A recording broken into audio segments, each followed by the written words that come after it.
ओम अविनाशिने नमः। ओम अचिन्त्याय नमः।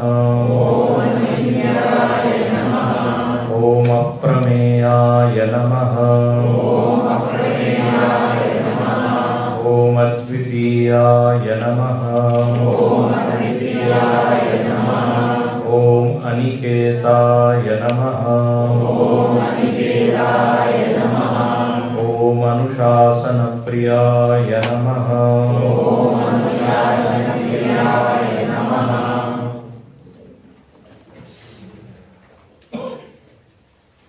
पूज्य गुरुदेव के इन 108 नामों में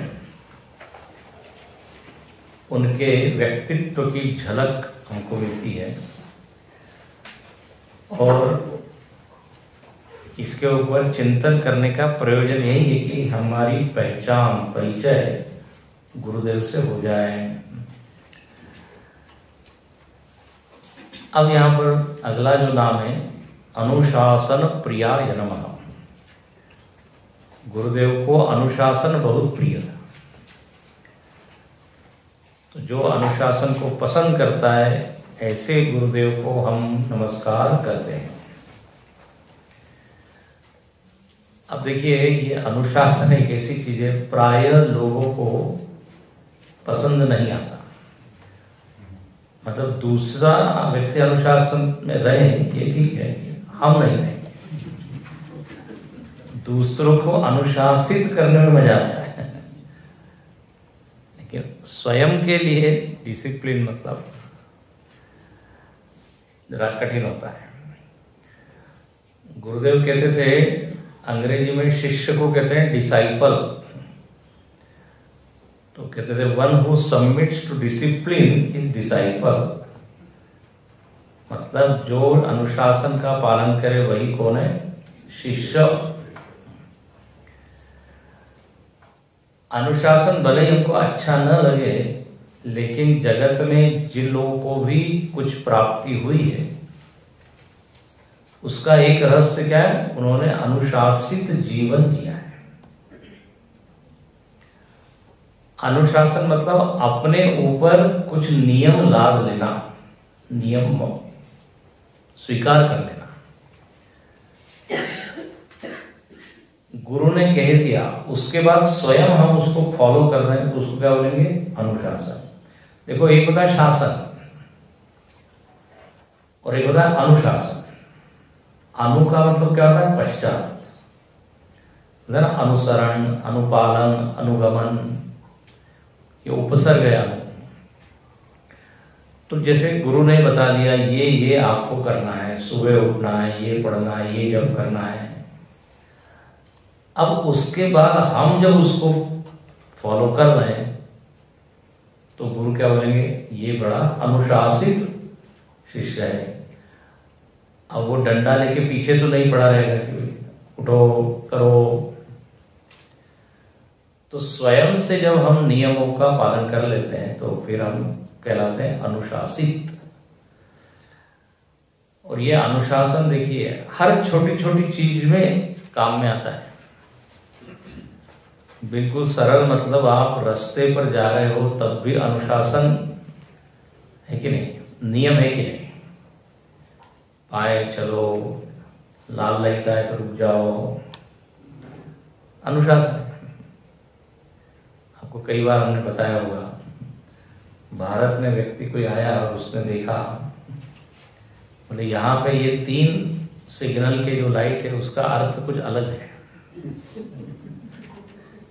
क्या अर्थ है? तो बोले हरा लाइट आए तो जाओ, पीला लाइट हो तो इधर उधर देखो, पुलिस ना हो तो निकल जाओ, है ना? और लाल लाइट हो तो फिर देखो इधर उधर, निकल जाओ, रुकने का नाम ही नहीं है। लेकिन आप विदेशों में देखें तो रात में 2 बजे 1 बजे कोई नहीं है उस चौराहे पर, एक गाड़ी खड़ी है, लेकिन वो जब तक लाइट नहीं हुआ तो जो अनुशासित होता है फिर वही दुर्घटना से बचता है। इसलिए क्या लिखा रहता है, सावधानी हटी दुर्घटना घटी। मराठी में लिखा रहता है, मनाचा ब्रेक उत्तम ब्रेक। मन में यदि ब्रेक लगाए तो वो सबसे बढ़िया है, नहीं तो लोग मन जब छूट जाता है बस चाहे इस तरह। तो यह अनुशासन एक बहुत अच्छी चीज है, लगता है विष के समान लेकिन परिणाम में अमृत लगता है। अब शुगर वाले या यदि डायबिटीज वाला अनुशासन का पालन करे तो परिणाम में अमृत होगा कि नहीं? नहीं, बोले डॉक्टर ने कहा है खा सकते हैं इसलिए हम खा रहे हैं। डॉक्टर ने कहा है कि महीने में 1 दिन खा सकते हो, उसको डिलीट कर दिया उसने। डॉक्टर ने कहा है खा सकते हैं मिठाई, लेकिन कब कहा है उसने? महीने में। तो शासन या अनुशासन का परिणाम हमेशा सुखद होता है। अपने स्वयं के शरीर में भी आप देख लीजिए, ये व्यवस्थित चल रहा है शरीर, क्योंकि सारे अवयव अपना अपना काम कर रहे हैं कि नहीं, बिना अनुशासन को तोड़े हुए जो काम दिया हुआ है इसको कर रहे हैं। आंख को काम दिया है देखने का तो वो बिल्कुल डिसिप्लिन देख रही है, कान को कहा है कि सुनना है तो सुनता ही है, एक दूसरे के इसमें इंटरफेयर नहीं करते। कान ये नहीं कहता कि मैंने बहुत प्रवचन सुन लिया अब मैं थक गया हूं। अरे आंख जरा तुम सुनो, वो थक गया फिर तो सुनना तो पड़ेगा, नो ऑप्शन। भोजन पचाना है, पेट बेचारा परेशान हो जाता है, वो जीभ को बड़ी गालियां देता है, क्या क्या खाती रहती, पचाना मेरे को पड़ता है। लेकिन अब काम उसी को करना है। तो हर अवयव का एक अनुशासन है, इसीलिए वे व्यवस्थित चल रहा है।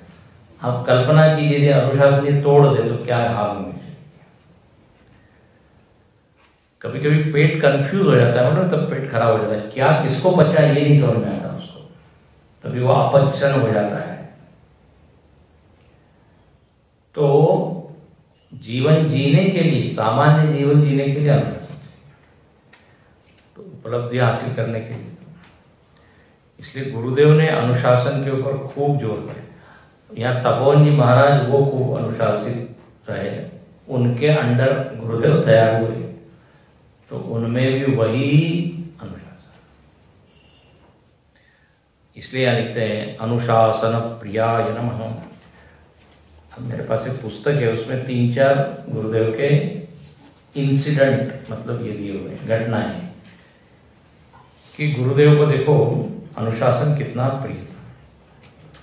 अच्छा, उनका अनुशासन ऐसा सूखा सूखा नहीं था, रूखा सूखा, उसमें एक प्रकार का क्या था, गीलापन था, आर्द्रता थी। जैसे माता पिता भी बच्चों को डांटते हैं, अनुशासित करते हैं, लेकिन भीतर में क्या है, प्रेम होता है। परेशान करने के लिए नहीं डांटते, ध्यान रखना, दंड देते हैं परेशान करने के लिए नहीं, बल्कि वो ज्यादा बेहतर जीवन जी सके, अच्छा करे। तो एक तरह की करुणा होती है उसमें। गुरुदेव का भी ऐसे था।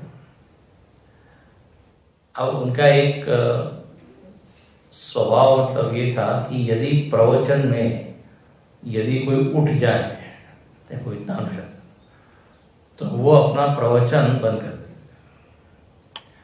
और वो व्यक्ति उठा है उसको ऐसा देखते थे।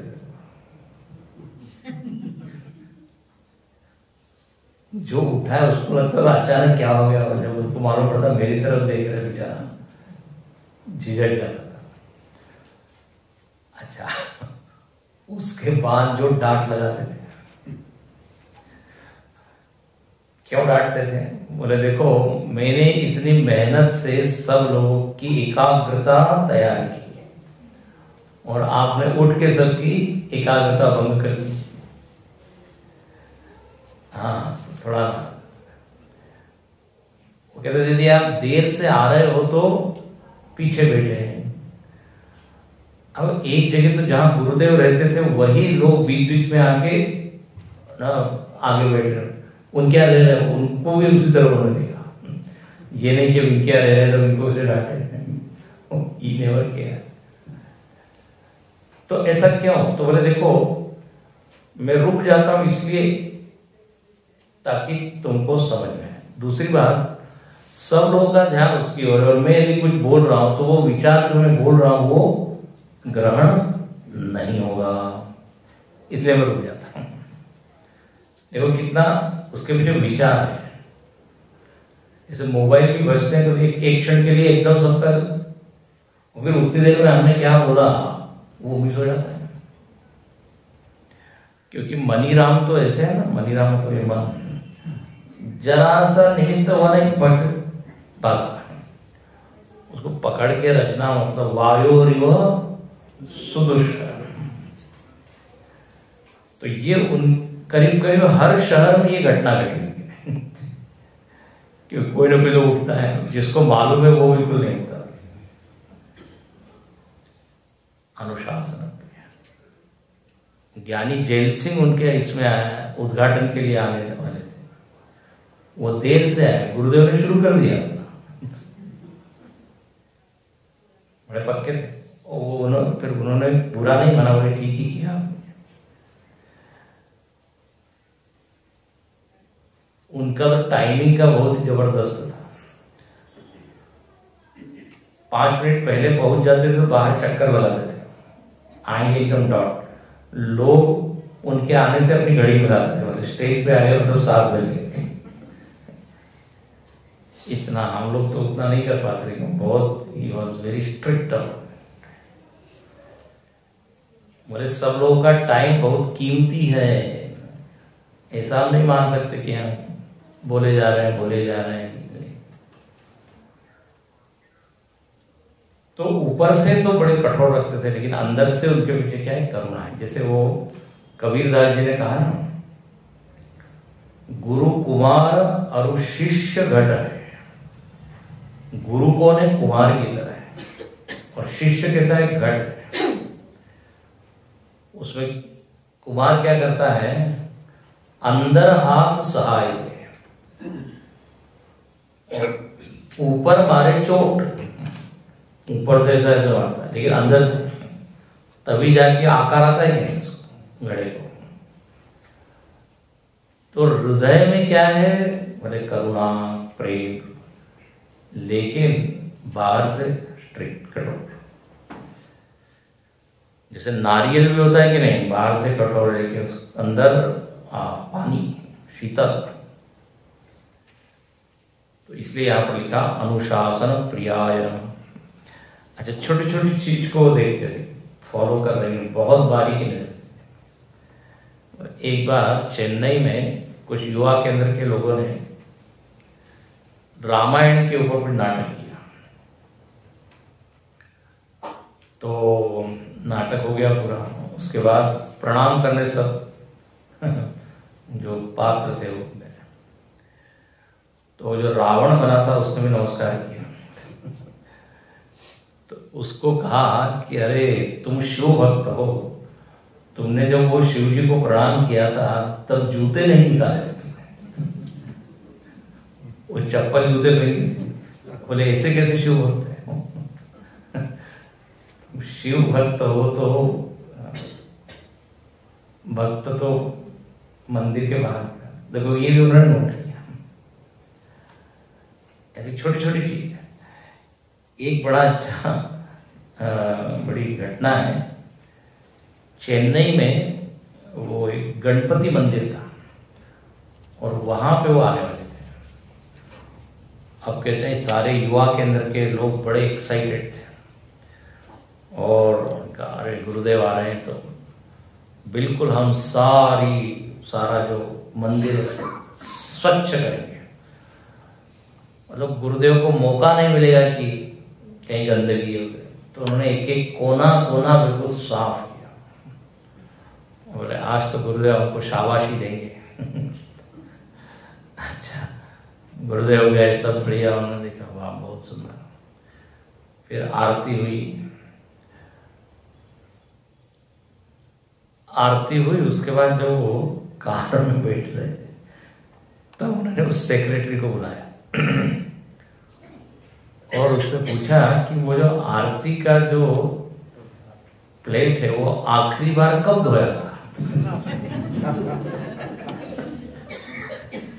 और बोले आपके घर में यदि इमली हो तो थोड़ी सी वो पुजारी को इमली दे दे। सब कुछ साफ था, वो एक प्लेट ही थोड़ी सी तो उन्होंने वही पिन पॉइंट किया एकदम। होना चाहिए तो एकदम साफ सफाई। हम लोगों ने भी देखा है जब वो सिद्धवाड़ी में आते थे, जब हम लोग पढ़ते थे तो हम लोग को पूरा आश्रम साफ करना पड़ता था। तो वो ऑफिस में चले जाते थे, फिर टेबल के नीचे हाथ डाल के देखते थे, जाले वाले तो नहीं लगे। किचन में चले जाते थे, कहीं भी एक राउंड लेते थे। सत्संग वाले, यदि आप सिद्धवाड़ी गए हो तो वहां देखा होगा सत्संग वाले, उसी के पास में वो लकड़ी का ऐसा वो बना है ना, वो मंदिर है शिव जी का, तो आके सब बैठते थे, देखते थे। शायद एक आध दिन उन्होंने देखी और तो धूल है ऊपर। तो एक दिन डायस में बैठने के बजाय सीधे गए मंदिर के ऊपर, ऐसा किया, सब लोग बैठे हुए थे और सबको ऐसा दिखाई धूल थी उसमें। तो ऐसा अनुशासन, सफाई, नियम, समय, सबके बारे में बड़े पर्टिकुलर थे। बहुत सारी उनकी ऐसी घटनाएं, छोटी छोटी चीजें। वो पत्र लिखते थे, हर दिन लगभग 100 पत्र लिखते होंगे। देखो उस समय तो ईमेल वगैरह नहीं था, सारा संवाद, सारा व्यवहार किससे होता था? पत्र से। सुबह 3 बजे उठ के पूरे दुनिया भर से जो पत्र आते थे उसका जवाब, और वो कहते थे these are not love letters. किसी में कोई शिकायत हो रही है, किसी में कुछ मेंबर के बारे में कुछ बोल रहे हैं, कोई कमेटी के कुछ प्रॉब्लम है, कोई स्कूल के प्रॉब्लम, मंदिर के प्रॉब्लम, काफी। तो वो पत्र लिखते थे। पत्र लिखने के बाद फोल्ड कैसे करना वो भी उनसे सीखना चाहिए। उनकी सारी एक्टिविटी बड़ी ग्रेसफुल होती थी। ग्रेसफुल को हिंदी में क्या बोलेंगे?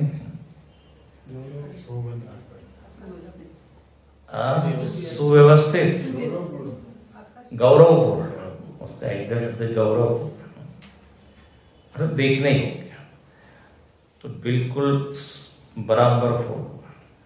और जो लिफाफा होगा उसमें ऐसा नहीं कि जैसे से घुसा रहे हैं,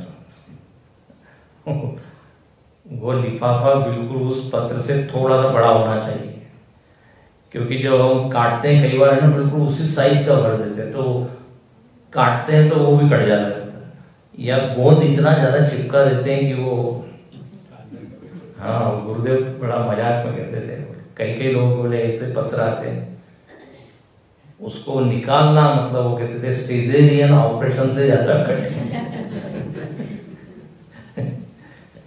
ऐसा हो तो कैसे उनको चिपकाना, कितना साइज होना,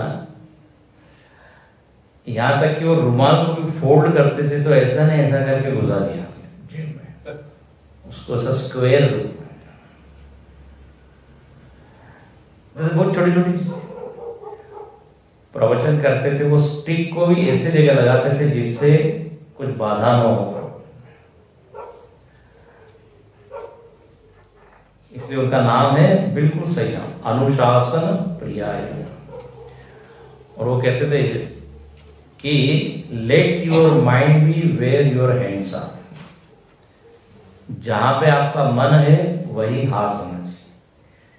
3 चीजें एक लाइन में हो तो बिल्कुल अनुशासन रहता है, हेड, हार्ट और हैंड, दिमाग, मन और हाथ। मराठी में इसको कहते हैं मेंदू, मन आणि मनगट। मनगट में यानी हाथ, मेंदू मतलब बुद्धि, मन मतलब मन। इंटीग्रेशन वाले तीनों पर्सनैलिटी का, तब जाके वो कोई काम पूरा होता है। तो अनुशासन अपने भीतर हो तो फिर बाहर जो कर्म भी होगा वो भी बढ़िया से होगा। अच्छा, बिल्कुल सूचना देते थे ऐसा ऐसा होना चाहिए पॉइंट वाइज, और यदि कोई गड़बड़ करता था तो फिर पहले तो एक दो बार ठीक, उसके बाद में फिर गलती की तो यज्ञशाला में, यज्ञ में प्राय आप लोग चिन्मय मिशन के यज्ञ में गए हुए ज्ञानी, वहां अंतिम दिन के पहले दिन कवर दिया जाता है गुरु दक्षिणा के लिए। तो गुरुदेव की हमेशा सूचना होती थी कि जब जो लोग आए उसी समय उनको दे दीजिए, और स्टेज पर भी एक रखिए, तो फिर मैं पढ़ के बताऊंगा तो सब लोगों के हाथ में होना चाहिए एनवलप, क्योंकि उसके ऊपर लिखा होता है कि चिन्मय मिशन की क्या क्या गतिविधियां हैं, बाल विहार है, युवा केंद्र है, तो फिर सबके सामने रहेगा तो ठीक है। कहते हैं एक बार बेंगलोर में से वो इतना विशाल यज्ञ, और आयोजकों ने वो लिफाफे दिए ही नहीं। अब वो गुरुदेव ने जब जहां मिला है कि सबको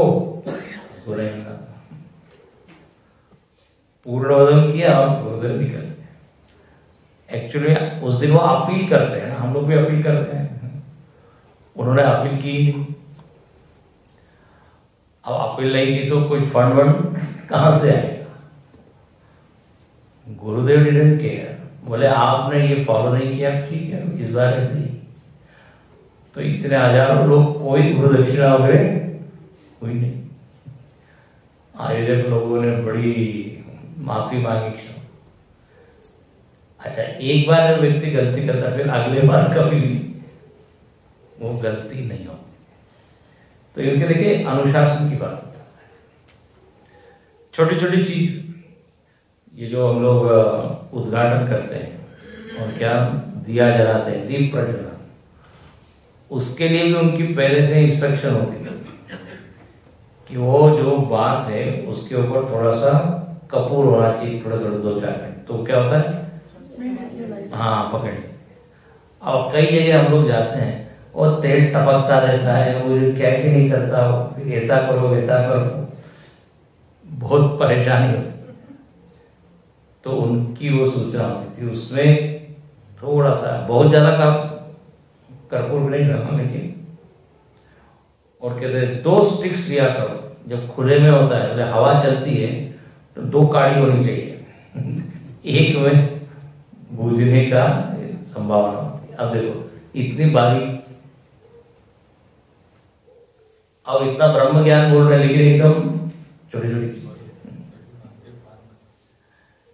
इसलिए कहते हैं ना, बड़े लोग जो है बड़ा काम नहीं करते, छोटी छोटी चीजों को बड़े ढंग से करते हैं। अंग्रेजी में क्या वाक्य है ना, great Small things in a big way. Greater way, हाँ ऐसा।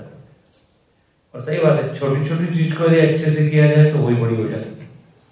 बड़ा काम कर रहे हैं लेकिन अस्त व्यस्त ढंग से कर रहे हैं तो उसकी शोभा नहीं होती। तो इस तरह उनके बहुत सारे क्या है किस्से हैं। अनुशासन प्रियायनम, कहते हैं एक बार यहाँ उत्तरकाशी की घटना है, गुरु जी ने भी सुनाई। ब्रह्मचारी लोग यहाँ पे आए थे और गुरुदेव ने उनको कुछ मुंडकोपनिषद या कोई और उनको कहा कि ये श्लोक आपको याद करने, मंत्र कुछ समय दिया था। तो सारे ब्रह्मचारी लोग लिख के ना बार बार दिन भर याद कर रहे हैं। अब एक ब्रह्मचारी को कुछ याद ही नहीं, उन्होंने किया ही नहीं, क्या हुआ मालूम, शायद कुछ पिछले भी कुछ गड़बड़ की हो, कुछ भी नहीं वो बोल पाए। तो गुरुदेव ने उनके जो सेवक थे शिवराम जी, उनको कहा इनका टिकट बुक कर दो, वापस नहीं दिया बताइए। इतने स्ट्रिक्ट थे किसी किसी मामले में। ब्रह्मचारियों के लिए बहुत स्ट्रिक्ट, चाहते थे बिल्कुल ढीले ना हो, क्योंकि शिक्षण के समय जितना आप अनुशासित हो जाओगे आगे काम आएगा। और बिल्कुल सही है। अरे भाई स्कूल कॉलेज में जब पढ़ रहे हैं उस समय यदि आप डिसिप्लिन रहे तो आगे उसका फायदा सीधे से मिलता है। उस समय चाहे जैसे हम रह रहे हैं आगे पछताने से क्या है। तो देखो वापस भेज दिया। हो सकता है उसने और भी कुछ गड़बड़ की, तो इतने कठोर भी नहीं थे गुरुदेव की, इतने से भेज। कई बार कुछ गलतियां हो जाती थी ब्रह्मचारियों से, तो बोले आज दोपहर का भोजन नहीं, लेकिन फिर 3 बजे वो चाय के साथ खूब नाश्ता दे देते थे। तो देखो करुणा भी है लेकिन थोड़ा सा दंड भी है। ये नहीं कि अब भूखे रहो। तो इसलिए ये अनुशासन की बहुत आवश्यकता होती है इस अध्यात्म के बाद। ये जो हम पढ़ते हैं कि ना शम दम इत्यादि, ये सब क्या है? अनुशासन का तो नाम क्या है?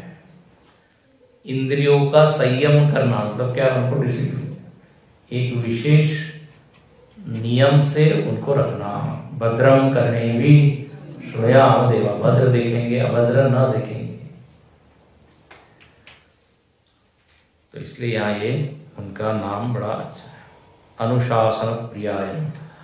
देखो तपोवन जी महाराज भी जब पढ़ाते थे गुरुदेव को, उनका ही बड़ा डिसिप्लिन था। उन्होंने कहा था हम एक ही बार पढ़ाएंगे, ये आपने सुना होगा, दूसरी बार नहीं पढ़ाएंगे। अच्छा, और तो तपोवन जी महाराज हिंदी में बोलते थे, गुरुदेव इंग्लिश में लिखते थे। मैं तो वही हिंदी में ही पढ़ा। अब तपोवन जी महाराज वैसे तो केरला के, लेकिन इतने वर्षों से वो इधर ही रहे, उत्तर भारत में ही। तो वो अच्छा, यहाँ पे सारे हिंदी भाषी लोग तो हिंदी में ही वो बोलते थे। संस्कृत के बड़े ज्ञाता थे, उन्होंने पुस्तकें लिखी संस्कृत में, अपने यहाँ भी होगा सौम्य का स्तोत्र इत्यादि, लेकिन पढ़ाते थे वो इसमें हिंदी में। और एक ही बार पढ़ाएंगे, रिपीट नहीं करेंगे। आप देखिए, नहीं तो हम लोग बार बार एक बार फिर बता लीजिए कल क्या बताया था। तो चाहते थे 100% क्या हो, एकाग्रता। और ये तो होगा ही ना, जब ये बोल दिया जाए कि भाई दूसरी बार नहीं, तो मिस नहीं करना, करेंगे फिर सुनने वाले। तो ओम अनुशासन प्रियाय नमः। अगला नाम है ओम अंतस्साक्षिणे नमः। ओम अंतस्साक्षिणे नमः।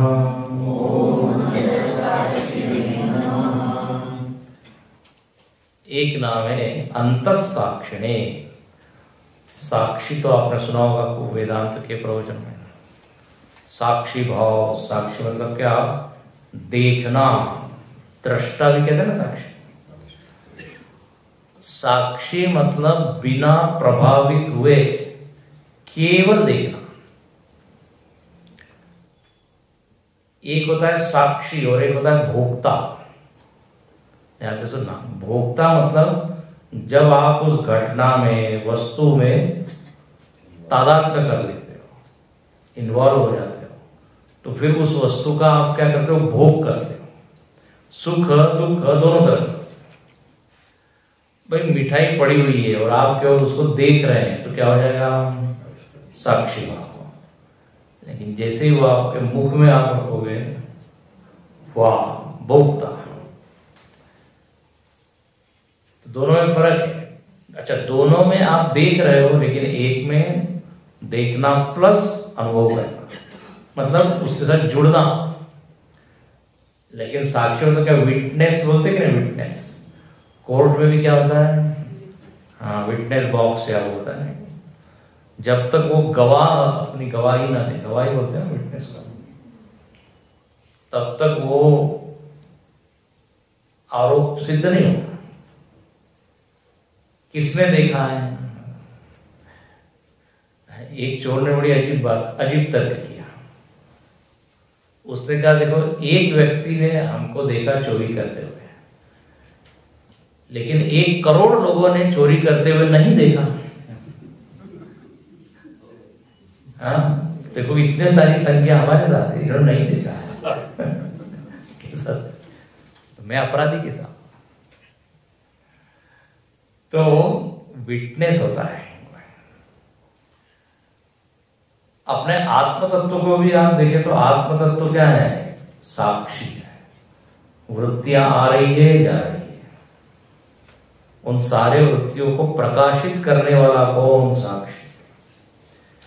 अब देखो आत्म चैतन्य पर इतनी वृत्तियां आ रही है, लेकिन आत्म चैतन्य में जरा भी विकार नहीं हुआ, परिवर्तन नहीं हुआ, एक भी वृत्ति का प्रभाव उस पर नहीं हुआ।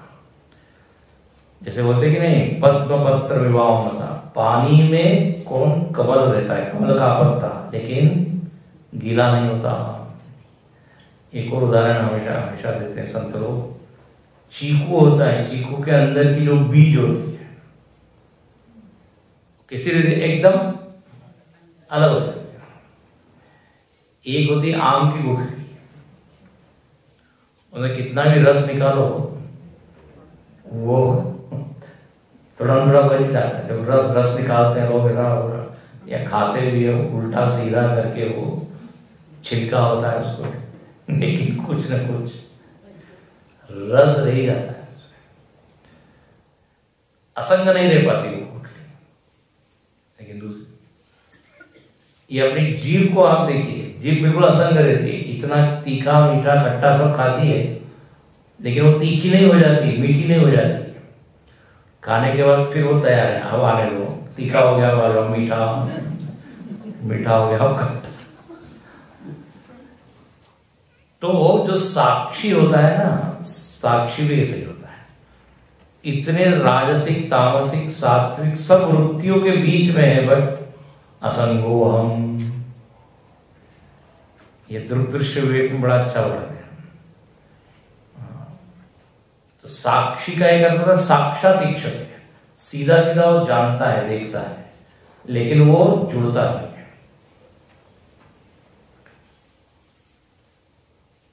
कई लोग प्रवचन में साक्षी भाव से बैठते हैं, प्रवचन हो रहा है, अप्रभावित।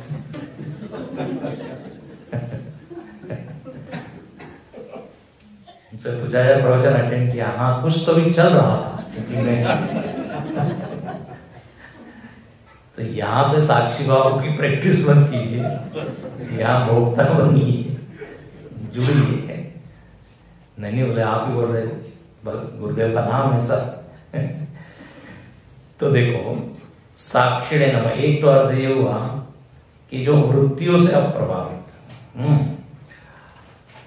गुरुदेव के लिए यहाँ पे बहुत अच्छी बात कही, गुरुदेव जब काम कर रहे हैं तो वो अपने आप को देख रहे हैं कि मैं कार्य कर रहा हूं। देखो अपने आप को हमको देखना चाहिए, हम साक्षी बने अपने ही काम की। थोड़ा अलग होके देखिए, जैसे आप दूसरे व्यक्ति को आप अलग होके देख रहे हैं, तो ऐसे हम अपने मन को देखें कि ये विचार ठीक है क्या, ये कर्म ठीक है क्या, थोड़ा अलग होके। तो देखो उस काम में और भी ज्यादा बेहतर वो काम होगा। तो साक्षी। तो एक तो घटना बहुत ही अच्छी है गुरुदेव की। गुरुदेव बंबई में आए थे, तो किसी ने पूछा परसों आप कहां पर थे?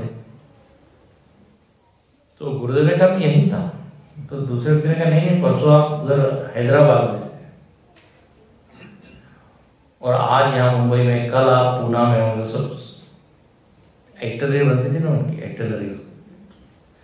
तो गुरुदेव ने कहा नहीं मैं पूना में नहीं था, ना मैं उधर हैदराबाद में था। बोले नहीं आपके इसमें कार्यक्रम में है। तो उन्होंने क्या उत्तर दिया, बोले परसों हैदराबाद मेरे सामने था, आज मुंबई मेरे सामने, और कल पूना मेरे सामने होगी। मैं जिसका था मतलब ये उत्तर मेरा अजीब है ना। अब ये हो गया साक्षी भाव, एक एक चीज आ रही है, मैं I am not flowing with that. शरीर जा रहा है आ रहा है, लेकिन जैसे नदी के किनारे आप बैठते हो तो कैसे साक्षी भाव। तो ये एक बहुत सुंदर उनका गुण है। हमको भी अपने ही साक्षी, अब हम लोग ध्यान में तो यही प्रैक्टिस करते हैं, प्रयत्न तो यही होता है कि हम साक्षी बने, लेकिन साक्षी नहीं होते, हम भोक्ता हो जाते हैं। जैसे जैसे विचार आते हैं वैसे वैसे हो जाते हैं। कुछ गड़बड़ विचार आए तो डर जाते हैं, अरे वो विचार है, आप उससे अलग हो। तो ये एक आध्यात्मिक सत्य भी है कि आप क्या हो, साक्षी। अच्छा, व्यवहार में भी यदि हम साक्षी बने रहे तो देखिए आप बहुत सारी चीजों से बच जाएंगे। कई लोगों की क्या एक वृत्ति होती है, हर चीज में घुस जाते हैं। मराठी में नाक बस जरूरत नहीं है वहां पे भी, अरे क्यों इन्वॉल्व। गीता में एक श्लोक है, उदासीन मध्य, हाँ पूरा श्लोक जरा बोलिए। साधुष्व पापेषु समबुद्धि विशिष्ट। पहला दुखेषु नहीं वो उदासीन, अरि, मध्यस्थ, द्वेष, बंधुष। पहला शब्द कहां से शुरू होता है? वो तो अंतिम पहला शब्द कहां से शुरू होता है? सुरुन मित्र उदासीन, मध्यस्थ, द्वेष, बंधुष, साधुष्व पापेषु समबुद्धि विशिष्ट। समाज में 8 प्रकार के लोग हैं, गिन डाला भगवान ने, वर्गीकरण किया। बोले कुछ लोग कैसे सुरुद मतलब अच्छे मित्र, एकदम लंगोटिया या फिर फास्ट फ्रेंड। सुरुन जिसका मन अच्छा है, सुरुन मित्र तो सामान्य मित्र। उदासीन, कुछ लोग कहते हैं उदासीन, कुछ भी हो जाए हमको क्या, ना काहू से दोस्ती ना काहू से पैर, कबीरा खड़ा बाजार में सबकी मांगे, उदासीन। कुछ लोग कैसे होते हैं, अरि, शत्रु। और कुछ लोग होते हैं मध्यस्थ, ये जो मैं बता, कहीं भी सोसाइटी में, कॉलोनी में कुछ भी झगड़ा हो तो बीच में जाके दोनों को समझाएंगे मध्यस्थ। और उदासीन का अर्थ लिखते शंकराचार्य, न कस्यचित् पक्षम भजते, कहीं भी इन्वॉल्व नहीं होते, वो मध्यस्थ हर जगह इन्वॉल्व। फिर कोई होते द्वेष करने वाले, कोई बंधुषु, मीठे होते हैं, अच्छे होते हैं। तो अलग अलग लोग हैं, तो वहां पे मध्यस्थ की बात है। तो हर चीज में जुड़ जाना।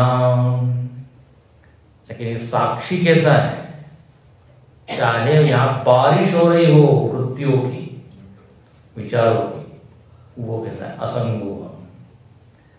तो व्यवहार में भी हमको ये कई बार असंग रहना चाहिए, कई बार जरूर जाना चाहिए। कोई गिर रहा है कोई दुख में, तो वहां असंग हो